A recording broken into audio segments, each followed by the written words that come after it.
I'm Lisa Stone. Thank you for joining us for this edition of Parenting Aces. Welcome to the Parenting Aces podcast. I'm your host, Lisa Stone.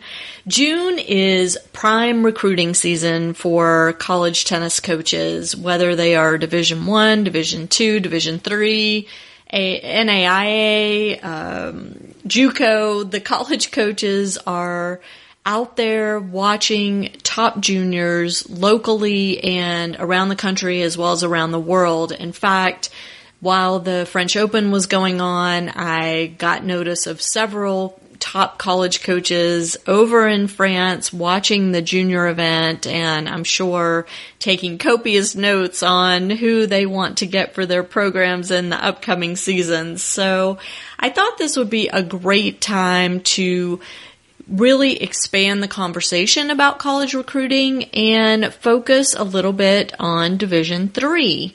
For those of you who've been following along Parenting Aces, you know my own child went Division I, and it was all he ever wanted and really all he considered during the recruiting process. But as I've come to learn more about the other divisions out there, I have become a big fan of Division III tennis for a lot of reasons, not the least of which is the balance that these programs seem to have between academics and competition and training. So I'm really thrilled to have Coach Matt Brisotti with us this week. Matt is both the men's and the women's coach at Hamilton College in New York. It's part of the NESCAC conference, which is one of the top conferences in Division III, and he offers some great insights on what it means to play at the Division III level, what goes on during the recruiting process at Division III, and answer some questions about how we can fund a D3 education and college tennis experience for our kids. So relax, enjoy, and I hope you learn as much as I did from my conversation with Matt Brisotti. Matt Brisotti, thanks so much for joining us on the Parenting Aces podcast. Thank you so much for having me. So I spoke about in the intro the fact that we are going to be focused on D3 tennis in this week's episode. Before we jump into your experience at the D3 level, I would love for you to give our listeners a little bit of your background in tennis. Absolutely. Lisa, thank you so much for having me on this podcast. Really looking forward to helping you to educate junior coaches, parents, junior players. And I even know from myself, even as a college coach, I really get a lot of information by different outlets that are out there. And I'm definitely a big fan of Parenting Aces and exactly what they're trying to do for the tennis community. But kind of a little more background on myself. I grew up on Long Island,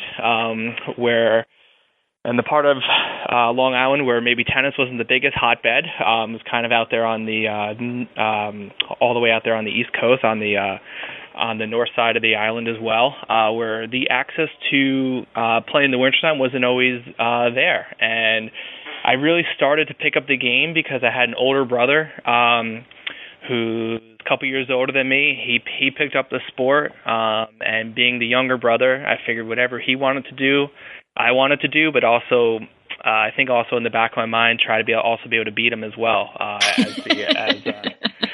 time went along.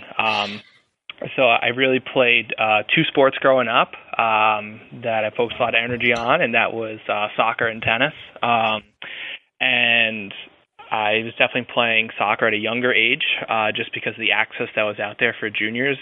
But when I was right around 8 or 9 years old, I kind of picked up the tennis racket, and it was just a totally different experience. I was out there learning a little more about myself every single time I went out there and played, and it kind of morphed into a really nice junior career for myself, where I had really good support on the home front from my parents and also other families and family members as well that came out to support me, and that was really great. To be honest, my parents didn't know a whole lot about tennis. They were very casual into tennis. They didn't really know too much about it. So they said, "You like doing this?" And I said, "Yes." And we just kept doing it. And then I feel like if we had to have different conversations on why maybe I wasn't liking it, I would maybe not have played. So they weren't overbearing at all in my junior development process. They were just like, these are the opportunities that are afforded to us that we're able to do. And if we want to do them, we'll support you. But we don't really know too much about tennis, but we're definitely going to support you on whatever you want to do. And then by the time I was a junior in high school, I started doing some different events and more tournaments as well for myself to try to be able to get seen, because I kind of knew I was definitely going to go the Division III route for sure. I had one friend of mine who actually went on to play Division I, and he was a great player. He had a lot of success there, and even I had one of my people that I played with in the juniors. They actually went off to a Division I institution, then actually wound up finishing their career on the Division III level. So I saw a little bit of that, and I was definitely excited about the opportunity to be a student athlete on the Division III level. So I went to Drew University in Madison, New Jersey, played Division III tennis there for all 4 years. We had a very successful team. We won the conference all 4 years I was there. We made it to the NCAA tournament for 3 out of the 4 years as well. And that was a really great experience to really be able to play the highest level of Division III tennis out there. I think it was great to be able to play a lot of regional play, but also we had a really great experiences from what the Division III college tennis experience can offer a lot of student athletes. I had members of my team that went abroad for a whole semester, and I had members of the team that didn't do that, and they kind of just did different things on campus and really stayed active and involved in the campus community life. And I think the balance, something that I really talk to my players about and student athletes about, is just the balance and the way you want to approach a Division III institution, and also your experience, I think, is something that I can definitely draw a direct connection with to them and make it very relatable for them to understand that you can really do it all at a Division III institution. And it's just kind of finding those great opportunities for yourself. And then kind of backtrack a little bit, upon graduation, I went right into kind of the private sector of tennis, working as a teaching pro. I knew I definitely didn't want to sit at a desk all day and do a whole lot of paperwork, but I really wanted to be out there and work with junior development, junior kids, and also adult tennis as well. And shortly after I graduated, I had the opportunity to coach at my alma mater, and that was a really great experience. I took over for my coach at the time, and it was a really great learning experience. It was kind of dumped in the deep end of a pool and just kind of keep swimming, and the faster you swim, the easier it's going to be to get out of the water. And that was really great as a young coach to be able to actually coach players that I was teammates with. And that was really, really interesting and a very good part of the maturation process for myself as a coach was to be able to go through that. I think it was a very good learning experience.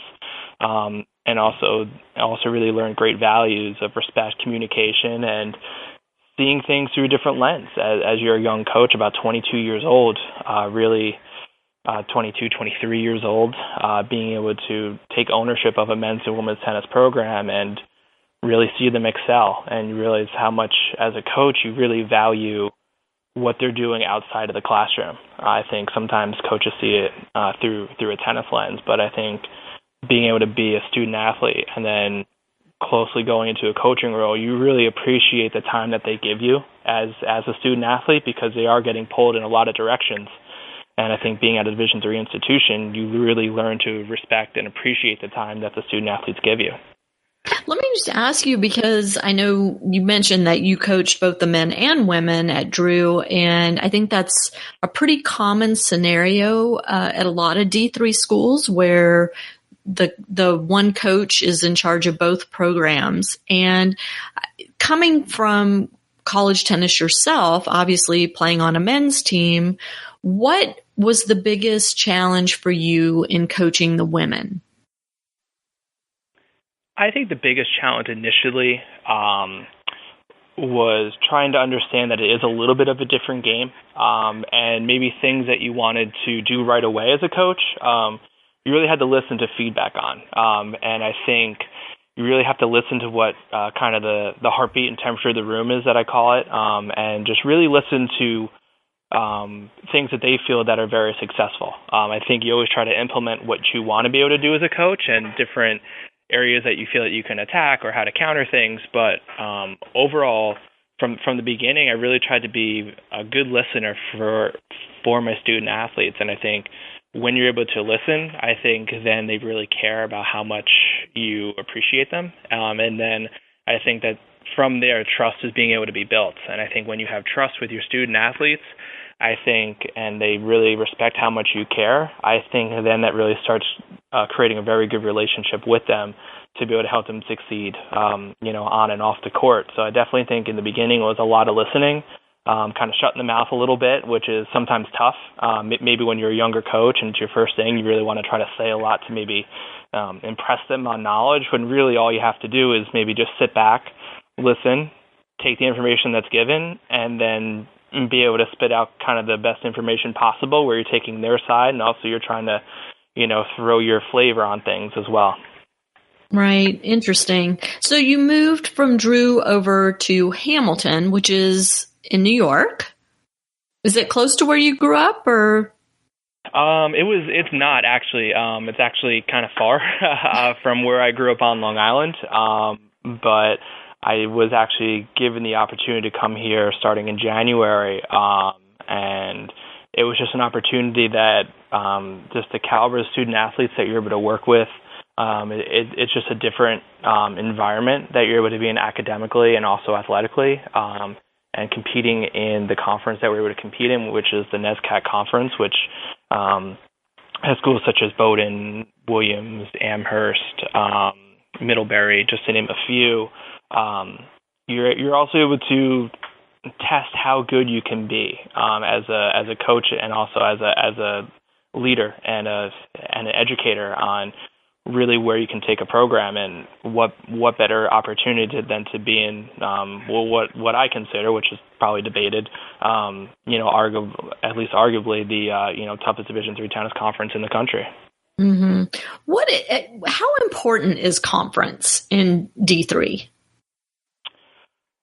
I think it definitely depends on what you're looking for. I think that there's a lot of great conferences out there. You see it all the time, that there's really great schools that are in conferences, and maybe it's not the toughest conference year in and year out, but I think all the schools all have the same goals. No one likes finishing last. Doesn't matter if you're in the in the upper echelon of Division III, or if you're in the mid-tier to lower level of Division III. I think a lot of coaches have really good values, and I think that when you're able to develop those things, I think every conference turns very competitive. And there's a lot of different kind of conferences, but I think that it's all about the values. I think they're all placed in conferences for, especially on the Division III level. I definitely think a lot of it is probably actually geographically, but also just their academic values and what they value, and what the university presidents or college presidents look at as to be their main values when it turns into respects of athletics and academics. And they're really able to form alliances with new, with other institutions out there. When I first started at Drew University, we competed in the Landmark Conference, and it was a brand new conference. It was third year in when I first got there, so we weren't actually NCAA tournament eligible right away because we were a new conference. We kind of had to prove ourselves, and that was a really cool experience going through that, knowing that we are new. But the reason why the conference was put together was because of the alignment that they had with academic values, for sure. And that was definitely one of the things that drew me to being able to play in such a conference like that as well. So in Division I tennis, we know there are the Power 5 conferences, and then there's everybody else. Is there some kind of similar makeup in D3 in terms of certain conferences dominating and then everybody else just kind of along for the ride? I wouldn't say that there's that big of a divide because there are really good institutions that maybe don't play in. If you look at the ITA or the NCAA rankings for the teams, you do see a lot of you definitely see your fair share of NESCAC institutions as well as UAA institutions as well as the SEAC conference out on the West Coast, just to name a few. But you definitely see traditional powers that you just look through a lot of the rankings, and maybe they're not in one of those big-time conferences, but I think you do have a couple of conferences that are a little stronger, top to bottom. If they did a conference-to-conference challenge, which we can't do, but I actually think it'd be really cool to be able to play a couple systems like that. But you definitely see a couple conferences that are just overall maybe stronger top to bottom. But there are so many good schools out there that really have great tennis programs, great leaders as coaches, that are leading those institutions that maybe aren't in all the same conferences, but you definitely get a little bit of parity with the conferences and some strengths, but I would say, a little bit there, but also you do have some great institutions that are definitely historical tennis powers that, really do a great job of year in, year out, despite maybe playing in a weaker conference, being right there in the Sweet 16 of the NCAA tournament or the Elite Eight or the Final Four, kind of year in and year out. You can kind of always pencil them in. Got it. Is there such thing as mid-major schools in D3? There's no such thing as mid-major schools because I think a lot of times when they're talking about mid-major conferences in NCAA Division I, I think they're talking about opportunity for funding. For what they can do for the athletic program, and I think those traditional mid majors are kind of capped out a little bit, in my opinion, on how much they're able to spend, or if they were to spend the amount that a Power 5 school would, it would take up their entire budget for maybe all their athletic programs, instead of just funneling their effort towards one, instead of looking out for all the schools. But Division III is great because you don't have that in Division III. I think everyone's on a level playing field, so it doesn't matter if you're Division III school in Texas, or if you're a Division III school up in Maine, you have the same opportunity because there's no funding for your players. So I think the big thing is getting them there, obviously on the recruiting end, and then developing them once they are student athletes on your campus.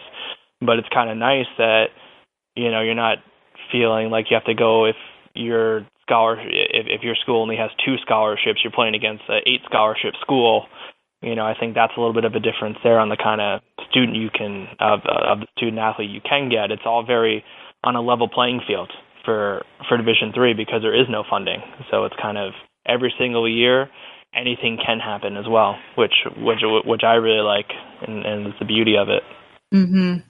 Well, let's talk about recruiting in Division III and what that looks like. I've done so many podcasts and written so many articles about Division I college recruiting over the years, and my listeners know I'm a recent convert to D3. I am on the bandwagon. I am the biggest cheerleader for D3 right now. I think it is a phenomenal way for young student athletes to experience college and tennis simultaneously and get the most out of both those things without having to make a whole lot of compromises on either end. And, I think it's just a phenomenal opportunity.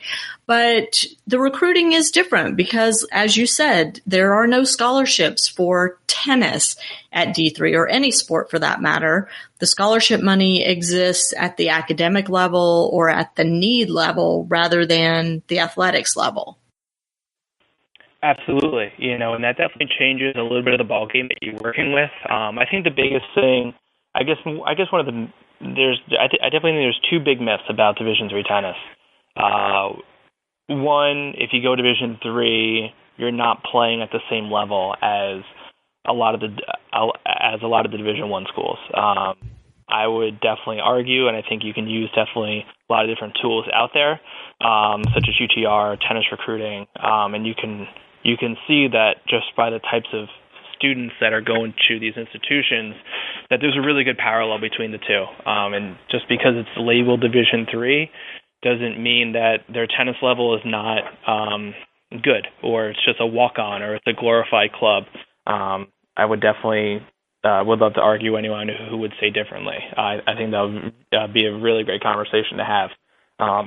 And actually, sometimes I believe that Division III student athletes, because they do have the opportunity for a lot more extracurriculars outside of the tennis court or in the weight room or wherever they're working on for their sport, they're probably putting in more effort, to be honest, to make sure it's really concentrated that they can do it. So sometimes it is a really big commitment as well. And then the other myth that I think is, just because there's no scholarships doesn't mean that there's no funding. There's no opportunity for financial assistance. I think a lot of universities and colleges, they offer, and you can just look this up on their admissions page under financial aid and scholarships. They'll tell you pretty much exactly what they can offer. And every institution is very different from one another, on what they can offer. And types of aid that they can give out. So it's super important that, parents, and not only parents, but for parents listening out there, put the onus on your child to be able to go to these schools' pages and write down a list or create some type of document that can be shared with other family members of the schools that you're interested. And if finances are definitely a big part of the decision of where your child might go, make sure that they're able to write down and understand the costs, and also different ways to be able to get price down if if price is definitely going to be a determining factor within schools. So those are kind of the two biggest myths out there for Division III, for sure. But as far as on a recruiting end, I think it definitely is a little bit different because you can. I just think the funnel and the range of student that you're looking at is a lot different than maybe a Division I level or a Division I institution, because I think that you never know kind of maybe sometimes who can walk through your door or all of a sudden just show up on campus. So I think it's very important for junior players to try to be able to do tournaments. I definitely think that's a really good barrier for things and really good marker to put yourself up against good competition as well.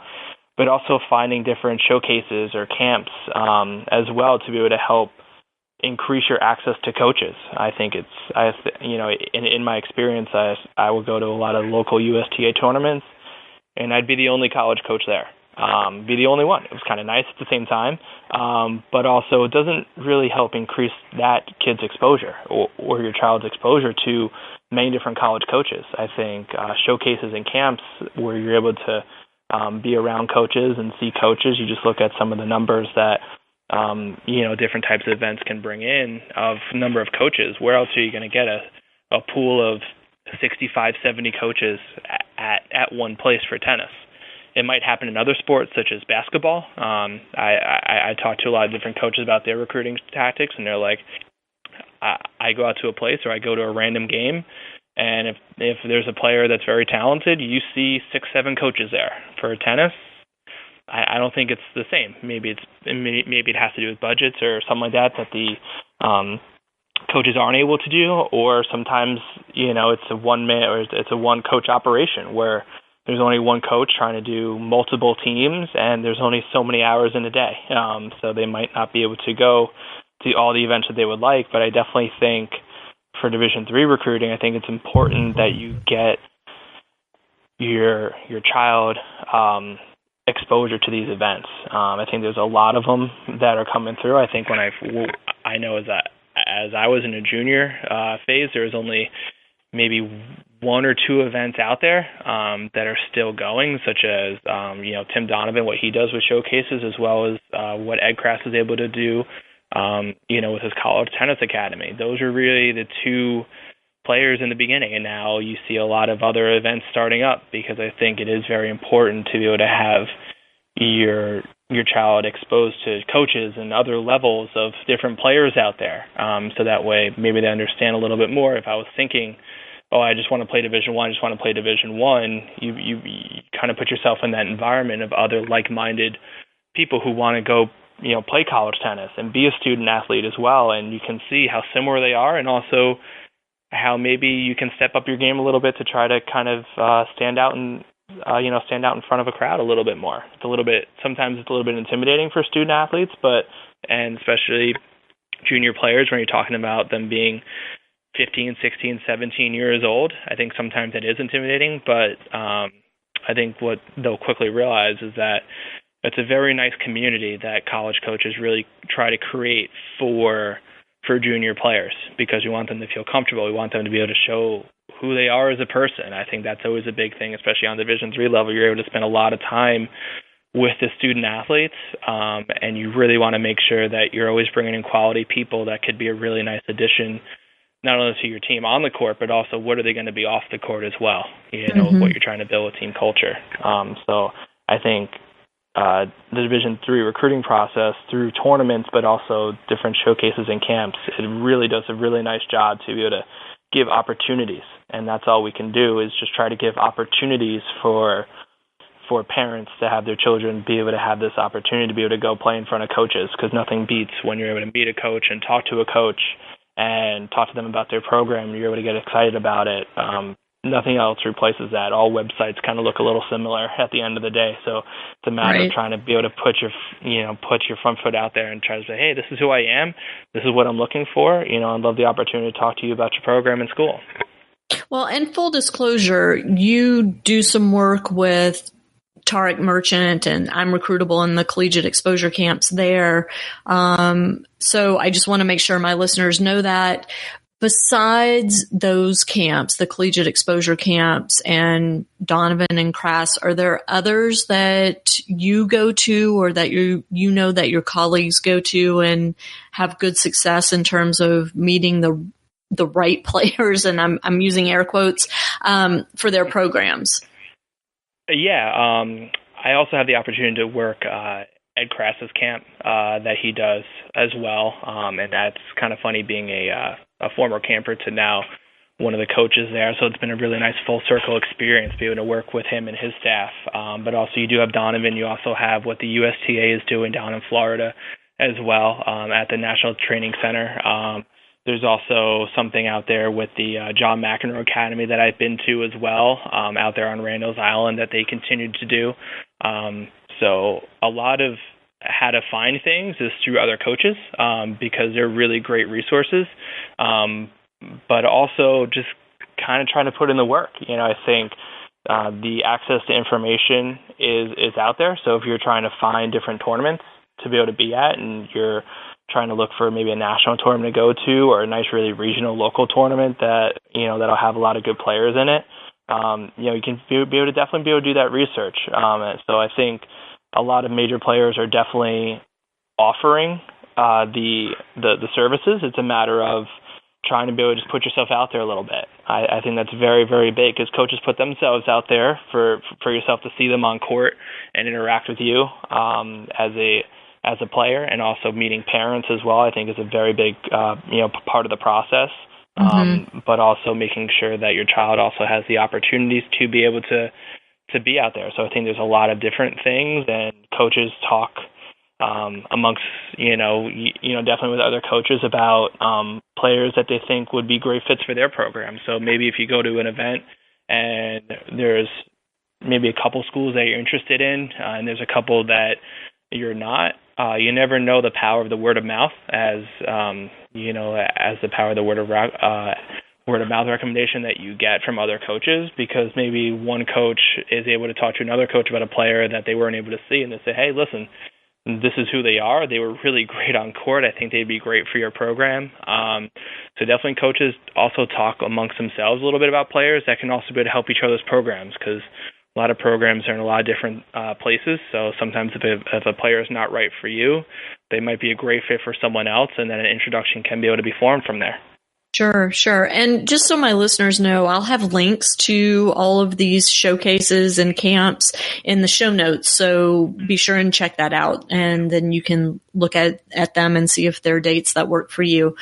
One of the things in recruiting that it doesn't matter which division you're looking at, geography is a tough one, because for a student athlete that is looking to stay close to home, it's pretty easy to go visit the colleges in your area and form relationships with coaches, whether it's going to camps as, 9, 10-year-old or going to watch them compete and, forming relationships with the players and coaches that way, or whatever, opportunities you have to be exposed to those schools that are nearby.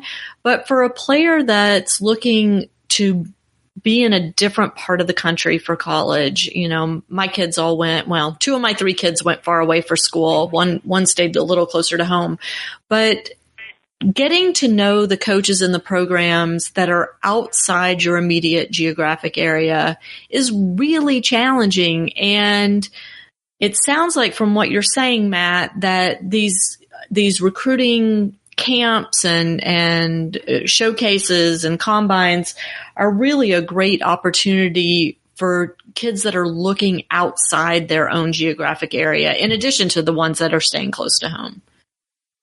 Absolutely. I think you can always be able to get a couple schools that are close to you as a recruit. You can definitely be able to find a couple schools that are local to you, but also there's also those students out there and those recruits that want to go a little far away from home.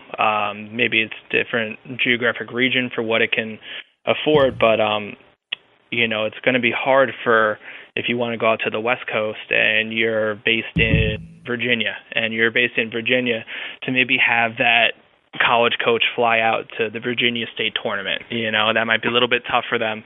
But if you're saying, hey, I'm going to go to more of a national event where the opportunity is there, are you going to be able to come through? And I think that's really great that a lot of different people are now kind of realizing that, and they're trying to give the opportunities to students so you can get out of the geographic region, and that opportunities are afforded on all the coasts, north, south, east, and west. You can kind of go all over the country right now, and you can find different events. So say if you're even from the southern region and you want to go up to the northern region, there's going to be something there. Or even if there's a big event down in the southern region, play in the southern region because there might be coaches that are coming on down.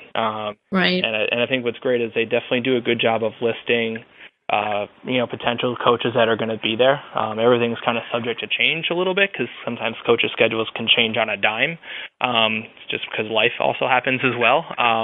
But it's nice that a lot of the different services out there, they also try to give a really good list of schools that have attended and also are planning to attend their events. So as a child or as a parent, you're able to just go on the website and you can potentially see the 60 or 70 schools that are going to be potentially going to there. And I'm sure out of those 60 or 70 schools, they're not going to be all in your region. They're going to be from all over the place. Right. That's a great point. Well, so what are D3 coaches looking for during recruiting? I mean, again, I've done countless podcasts and articles about D1, and I think we've discussed that ad nauseum on Parenting Aces, but D3 is a little more vague. And, at the D1 level, some of the time, you have coaches who say, look, the grades aren't that important as long as you meet a minimum, we can work with the admissions department and get you in. Is that the case at D3, or, what goes on? Yeah, so kind of what the general process is admissions, especially at the Division III level, they're going to be the gatekeepers. So think of them are the ones that are open the fence to let you in, or just because of grades, you're not able to get in. Sometimes that's just the reality of it. So it's very important that you really develop a relationship with the coach at the school, but also you also are able to make sure that the admissions department knows that you're very interested in the institution, because that can only help out the cause. But I think for what Division III coaches look for, I definitely think it's and I'm one of those coaches that really believe in team dynamic, team culture, a lot of the personalities that you're trying to bring in, making sure that everyone's trying to be on the same page as much as possible. Granted, over the course of an academic year, there's always going to be little things that happen along the way. That's just called life. Even it doesn't matter if you're a family member or whatever else is going on. Little things happen along the way, but really trying to make sure that you understand the heartbeat and culture of your team, I think, is super important. And And that's definitely a vision shared by not only myself, but also by a lot of other Division III coaches that I know. We all believe in that. So sometimes there might be a potential player that we're looking at who's certainly talented, and like, wow, man, like they could really help us out. You know, she hits a really great serve, it's a really great forehand, she's not afraid to move into the net. But then for some reason, you know, you look over and maybe she's cracking rackets on the side, or she's demonstrating bad behavior, or other things of that nature, and that could actually be a really big deterrent for a Division III institution. So it's always very important that you always try to make sure that whenever you're around, and just in general, and just daily life habits, you want to try to make sure that you're presenting your best self at all times. Because I know, especially on a Division III level, those are a lot of things that we look for, because I think so much of Division III is not only just kind of recruiting, but also developing players. Because I would try to tell my student athletes this: you're not going to be a perfect tennis player by the time you come in. So there's always going to be something you're going to have to work on. And if you're not approachable or you seem coachable, we're kind of wasting our time. You're not going to be able to grow as a player. So you really want to try to find players that are very approachable, very coachable, that really want to be at the institution. I think that's the other thing that makes Division III recruiting very interesting, is that you're really going for that academic experience and how else the school can supplement besides athletics, but what they can do for you academically, and also how they can help shape your future. And I know this from personal experience that, you know, sometimes you talk to players and they're very tennis driven, and that's very appreciative, but then all of a sudden you ask them, well, what else do you want to try to accomplish in your 4 years at our institution? And they're like, I don't know. You know, you should have some kind of goal of what you want to try to be able to accomplish throughout your 4 years at your academic institution. And I think that's very, very important. And that also plays within the recruiting process of knowing of how much balance is there going to be. Or also, too, being upfront in the recruiting process about what the expectations are with your program. I have no problem giving any of our any of our potential student athletes, any recruits, a copy of our team expectations, so that way you know kind of what you're signing up for. Hey, if I want to make this my choice, this is what I am signing up for. I know this is going to be the average amount of time on court. This is what we're going to put in the weight room. This is just going to be team time. And then this is just random time sometimes that maybe we have to just do for the program, or that be special events put on for student athletes on campus. So you have to be able to be flexible for that as well. So it's definitely a two-way street. You have to be able to know what you're signing up for as a recruit, but also from a coaching end, you should really know what they're trying to accomplish at your institution, being a student athlete, because it's not just going to be about being an athlete. A lot of it, especially at the Division III level, just kind of institutionally, is going to be, what are your goals that you want to set for yourself in the classroom? Mm-hmm. You know, one of the things that's come up recently to me, and it's not something I've necessarily shared through Parenting Aces, but just these are, you know, off the line conversations that I've had, is the lack of support for the student athlete when he or she has an issue with their tennis, whether it's an issue with the coach, an issue with a teammate, you know, an issue with the program in general. At least at the Division I level, it seems there's very little support, if any, available to the student athlete. I'm wondering if you can speak to that at the Division III level. You know, for example, let's say a coach and a player disagree on how something should be done. Maybe the coach is demanding that the player pick their academic schedule, create their academic schedule around practice times. And, you know, the player says, but I have to have this class for my major. I can't not take this class. And the coach has an issue with that. And who does the student athlete go to at that point? Is there somebody or some office that is typically there for the student? Yeah, Lisa, I think you're bringing up a great point on definitely why Division III institutions are different than a lot of Division I institutions in regards of creating class schedules and dealing with conflict. I think the support that's given to student athletes at every single institution I've been to is definitely really high, and it's a cultural decision, I believe, based upon your athletic department on the Division III level, that the academics do come first, and coaches might sometimes just have preferences on things. So if you're taking a intro to Spanish course, and there's 4 different times that are laid out, and generally you're practicing from 4:30 to 6:30, just to give an example, and the student athlete signs up for the intro to Spanish class from 4:30 to 5:45. We're definitely going to have conversations about there's multiple sections, so can we try to be able to get into the earlier one, because you would be missing a significant amount of practice time.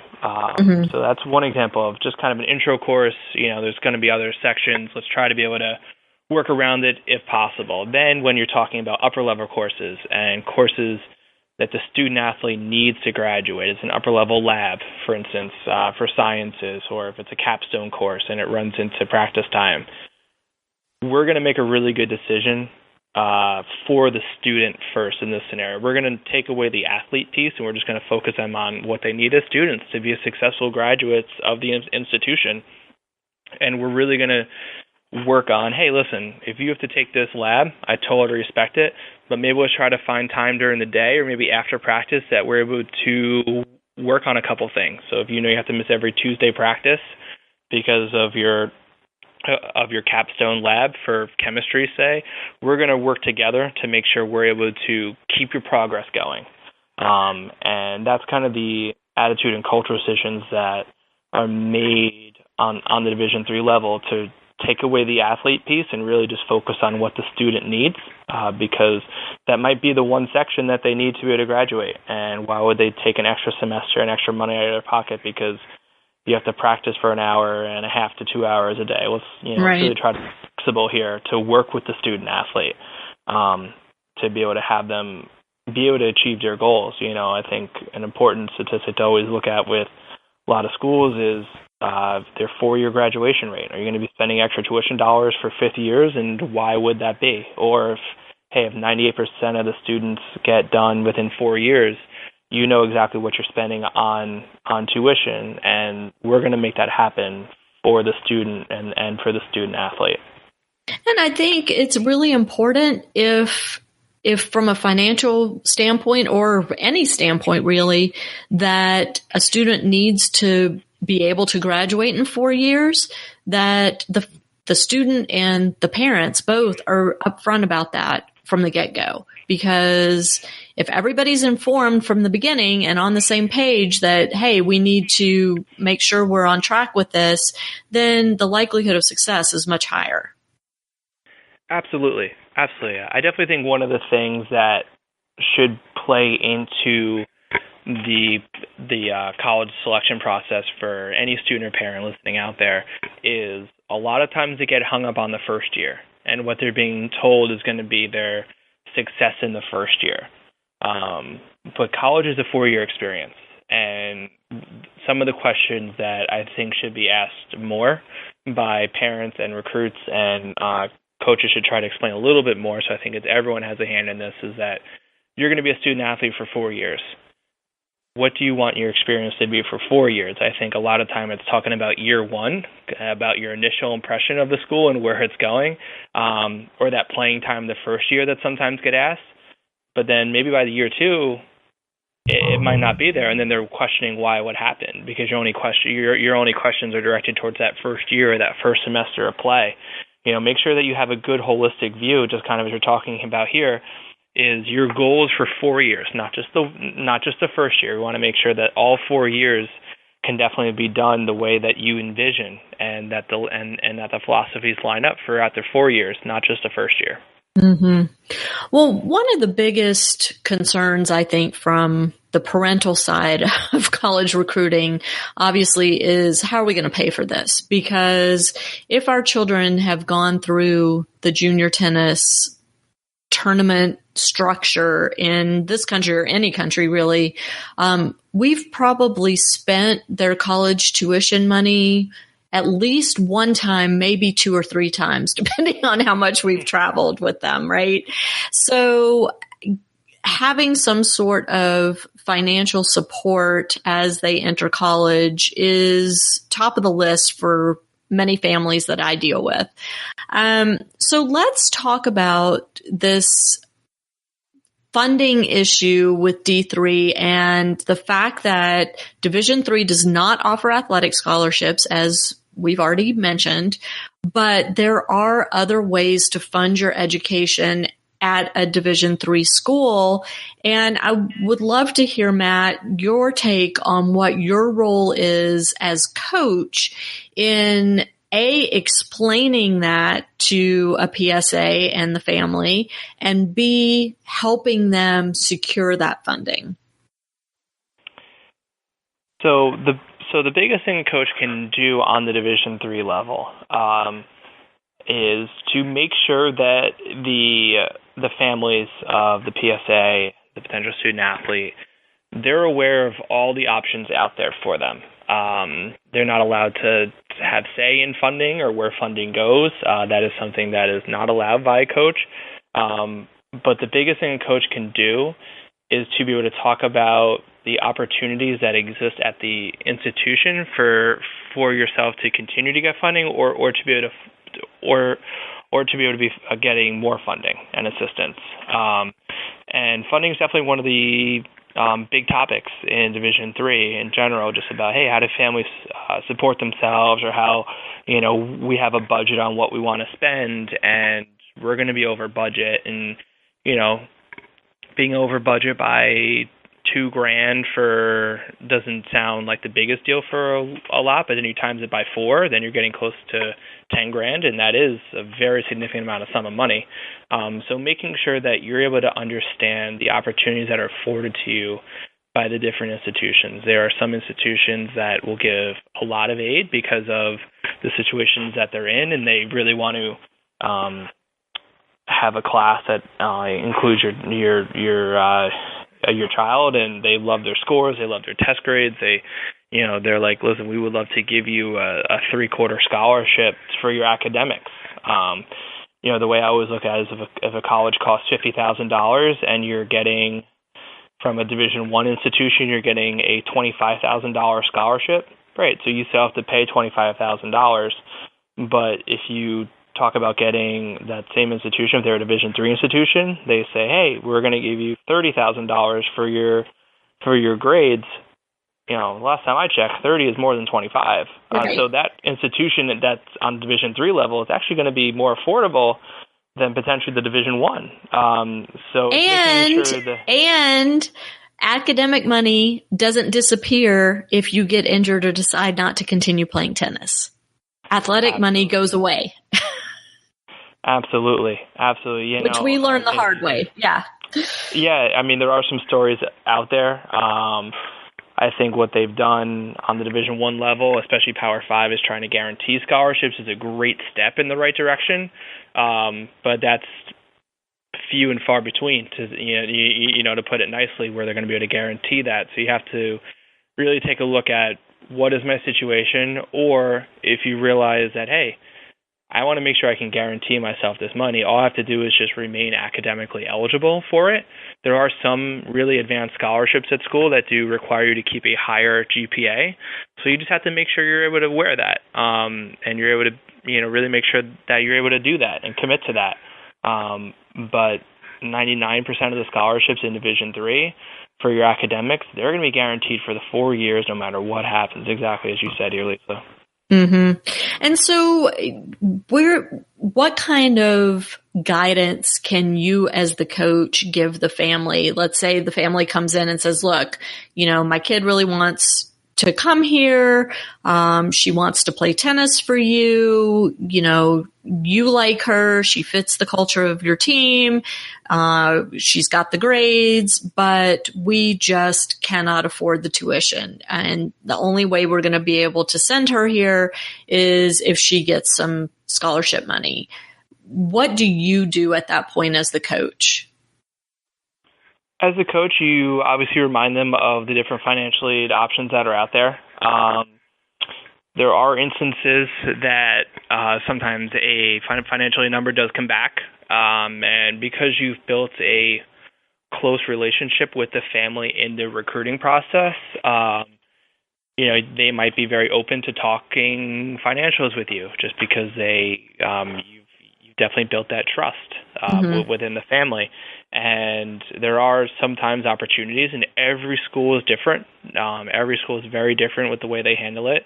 But something that is picking up a little more traction is the appeals process, where a coach might say, hey, listen, if you're able to talk to people in financial aid and just say, hey, listen, we're a little bit off on what we're dealing with here. Is there any opportunity for extra funding?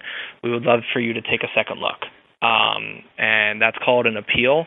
Not every institution offers it. So that's something that you would definitely talk to a coach about if there is an appeal process for financial aid. If you feel that you need more than what's currently giving, than what the school is currently providing for you. So that is another avenue that you can take, but every school is different. So it's just important that you ask if it's even offered, because some schools will say yes, some schools will say no, and then a coach can, if it is a yes, a coach can guide you on how to do that or make sure you're getting in touch with the right people. I always think it's best for coaches on the Division III level that they are financially aware, but they're not financially specific, so that a coach stays out of the actual dollar amounts, because I don't think that will bode well for anyone, especially when you talk about non-scholarship. But you can just be able to offer guidance and generalities on things, and you can be able to get them in touch with the right people. Because as a coach, you never want to put yourself in the middle of a financial situation, because you are a tennis coach at the end of the day. You're not a financial aid officer, making financial decisions for the institution as a whole. But it's very important that you're able to talk about it if it's necessary, but making sure that you're not getting into dollars and cents. You're just able to offer the correct advice. And at the end of the day, you always want it to be a right fit. So you want to just be upfront and honest and say, hey, listen, if the school is just a little bit out of your range financially, sometimes sometimes it's not fun to say that, because sometimes you lose players by that. But it's better that a parent and family feels that a coach is being very honest with you and just being like, I don't think there's anything more we can do at this point. We'd still love to have you, but if it doesn't work out, it just doesn't work out. But the good news is that there's so many great institutions out there and so many great college tennis opportunities for players, especially on the Division III level. There really always will be that home out there for a student athlete if they're really looking for one. So one thing I'm hearing you say is, parents, if you have a coach say to you, oh, don't worry about it, I'm going to talk to financial aid and we're going to get this fixed and we're going to make it happen and get you the money you need, maybe that's a big red flag if a coach says that. I think coaches are entitled to say what they always want. For me, in my position, I would never say that, because I would never want to guarantee a family that more aid would become available. Coaches view it sometimes very differently. But I think at the end of the day, if a coach is telling you, we're going to be able to get you that money, bank on it or commit early, we're going to be able to get you that money. I would make sure that you as a parent and as a family, you make sure that you're talking directly with financial aid offices, especially in a Division III setting. But not that I wouldn't trust that word. I guarantee it. I would just want to make sure and and really all financial aid officers, in my experience, are great with dealing with families and different scenarios, and they'll really take the time to talk to you. It's just a matter of, sometimes just picking up that phone and doing that little bit extra work just to make sure something can be able to be worked out, or something can't be able to work out, or what the timeline is for something potentially to be able to work out or not. Yeah. So that would be good advice. Yeah. Yeah.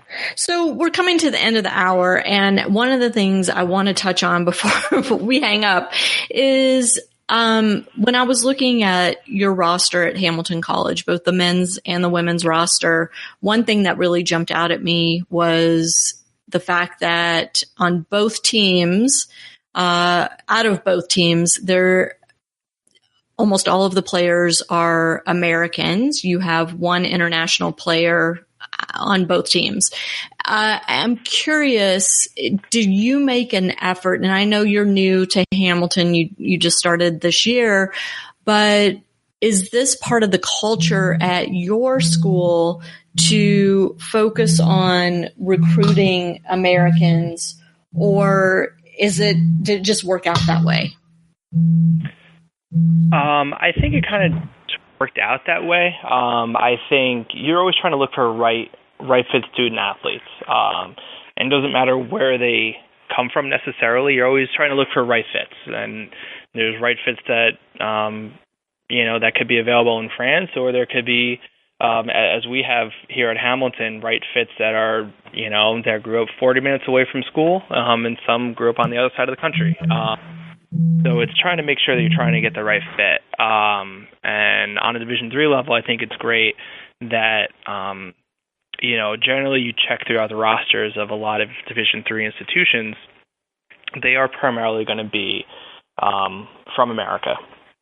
They might be, a lot of the players could be within a 40-mile radius of the institution, but you look at a lot of rosters, and I was reading a great article about a school in the Midwest, and how they're a very well-known regional school, but they're getting players from all over the country because the tennis program is very, very strong. It was a very great article to read.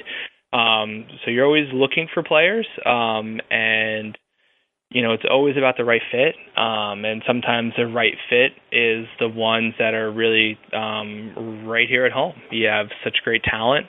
You have really high character students and student athletes, and as I always tell people, I think it's always great when you can come in and you have a really good head on your shoulders, because I'm very confident in my abilities to get you better at tennis, and if that's all I have to focus on, getting you a little better at tennis, we're going to be able to do that.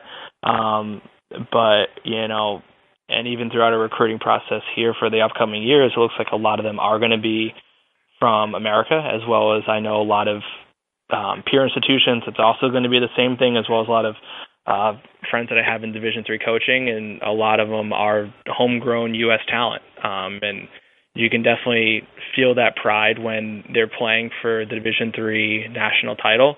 And you can go state by state and find top players from different states that are coming to one team. I think that's also something that is very good for American tennis on the Division III level, is that you look at a lot of the rosters that are competing at the NCAA tournament, they're going to be homegrown talent. And I think that's something to be very, very proud of, and something we should take a lot of pride in.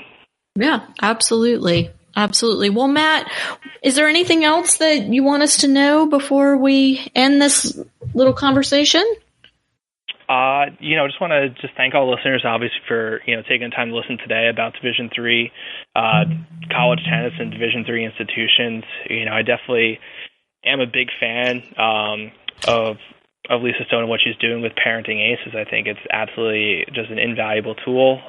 It's so valuable for parents, junior coaches, and I even know a bunch of college coaches that really look towards, the site for guidance and pick up trends and kind of figure out how to be able to connect to parents and students throughout the recruiting process and what to expect when, hopefully your child does play college tennis. So, just want to thank her for all the work she's doing, because she's really making a big impact on not only Division I level, but also on the Division III level as well. I'm blushing. Thank you very much for that. I I appreciate it. And I mean, it's been great chatting with you. And I hope that the listeners will start to really listen to this whole idea of Division III as a great option for their junior players, and really start exploring some of these phenomenal programs that are out there and these phenomenal coaches like Matt Brisotti at Hamilton College. And, you know, there's more to life than Division I. There's more to college tennis than Division I. And it's time that we all start really giving the other divisions their due. And I really appreciate you coming on and helping to promote that whole idea, Matt. So thanks for your time. Thank you as well. And to my listeners, thanks so much for tuning in. We'll catch you next time on Parenting Aces. I'm Lisa Stone, and you've been listening to the Parenting Aces podcast. For tennis parents, by a tennis parent. If you like what you've heard, please subscribe to us and write a review on iTunes. For more information on navigating the junior and college tennis journey, please visit us online at parentingaces.com. Thanks for tuning in and sharing us with your tennis community.